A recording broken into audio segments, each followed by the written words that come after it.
തെക്കൻ കേരളത്തിന് മുകളിലായി ചക്രവാത ചുഴി നിലനിൽക്കുന്നതിനാൽ സംസ്ഥാനത്ത് അതിതീവ്ര മഴയ്ക്ക് സാധ്യതയെന്ന് കേന്ദ്ര കാലാവസ്ഥാ വകുപ്പിന്റെ മുന്നറിയിപ്പ്. കേരളത്തിൽ അടുത്ത 5 ദിവസം ഇടിമിന്നലോടും കാറ്റോടും കൂടിയ മഴയ്ക്ക് സാധ്യതയുണ്ടെന്ന് മുന്നറിയിപ്പ്. അതിതീവ്ര മഴയ്ക്ക് സാധ്യതയുള്ളതിനാൽ 2 ജില്ലകളിൽ റെഡ് അലർട്ട് പ്രഖ്യാപിച്ചു. തെക്കൻ കേരളത്തിന് മുകളിലായി ചക്രവാത ചുഴി നിലനിൽക്കുന്നതിനാൽ സംസ്ഥാനത്ത് അതിതീവ്ര മഴ തുടരാനാണ് സാധ്യതയെന്ന് കേന്ദ്ര കാലാവസ്ഥാ വകുപ്പ് മുന്നറിയിപ്പ് നൽകുന്നു.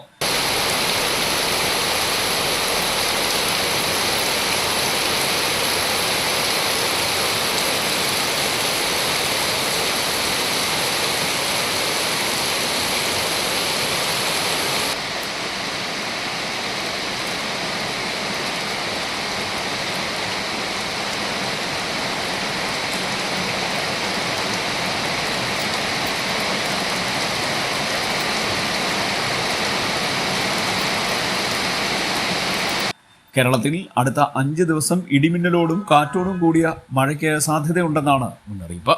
ഒറ്റപ്പെട്ട സ്ഥലങ്ങളിൽ അതിതീവ്രമായ മഴയ്ക്കും 25-ാം തീയതി വരെ ശക്തമായ മഴയ്ക്കും സാധ്യതയുണ്ടെന്നും കേന്ദ്ര കാലാവസ്ഥാ വകുപ്പ് അറിയിക്കുന്നു.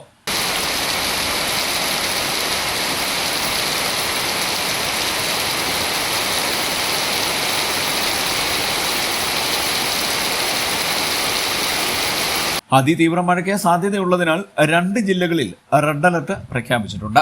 പത്തനംതിട്ട, ഇടുക്കി ജില്ലകളിലാണ് റെഡ് അലർട്ട് പ്രഖ്യാപിച്ചിരിക്കുന്നത്. Feed net news, Kayamkulam.